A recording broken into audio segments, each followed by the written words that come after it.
Hello, I'm Tony Alam, and this is my final project. Many weeks ago, I started with an initial design challenge based upon my job at a managed services company. I broke up the challenge into two parts.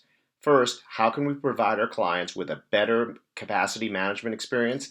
And second, how can we provide the optimal tools and information to the client while navigating the political waters so that the client can make the right decision at the right time? Research methods. I began with a 2-hour interview of the CIO, CFO, and COO.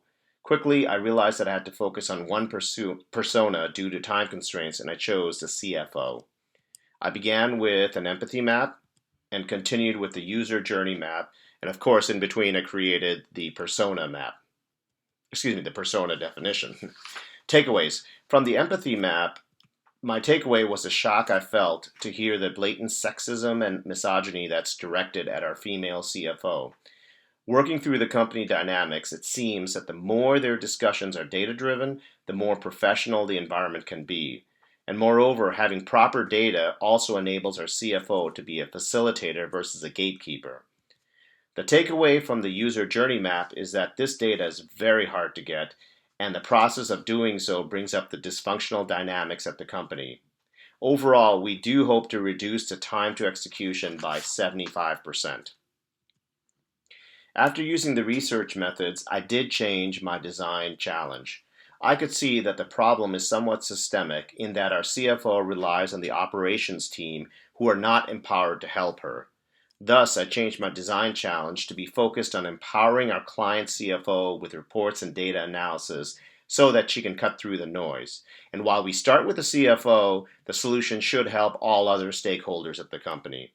Note that previously my design challenge was corporate focused and did not take into account the human element. Now, starting with the new design challenge, we did hold an ideation workshop in South Africa. The other participants were also amazed at the corporate dysfunction, but we quickly got to work. Now, the ideas range from the illegal to the Pollyanna-ish to the workable. Now, our filter was basically to eliminate anything that lands us in jail, has big dollar expenditures, or requires organizational changes because we are not a management consulting company like McKinsey. So what's left is the creation of a reports and data analysis portal with an AI engine that is externally hosted and consumed via small OpEx. We developed a paper prototype of a data summary screen and a data analysis screen. I got feedback on the former, but not on the latter. Rather, a new client journey map in the form of data flows must be created before we can develop that data analysis screen. That's the feedback I got from the client. The first insight from the prototyping is that we must provide user-based templates and the ability to customize them.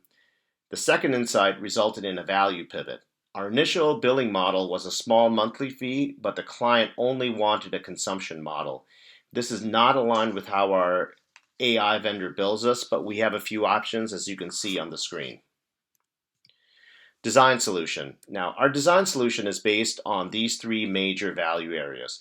First, our data reporting engine keeps track of our client's IT capacity across multiple dimensions, provides real-time status to the tablet, computer, or phone. Views are customizable, and alerts and warnings can be automated and, of course, are customizable. Second, our AI-based data analysis engine provides reliable forecasts based on current trends, historical data, external factors such as additional sales from a holiday season. Now, users can enter custom parameters to create what-if scenarios and how they affect capacity.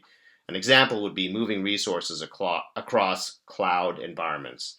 And then all of this analysis provides a plan to create the optimal balance of finances, operational risks, and end-user satisfaction. The return on investment is realized when our clients decrease their client journey timelines by 75% and increase client satisfaction. Third, we have designed this feature to be easy to consume. There are no large upfront fees because this is a cloud-based solution like LinkedIn. The billing model is consumption-based, so you only pay for what you use. Then best of all, this feature is a low-cost entry into our company's full range of managed services. So whatever the level of engagement, we provide the value to delight our clients. Thank you for your time.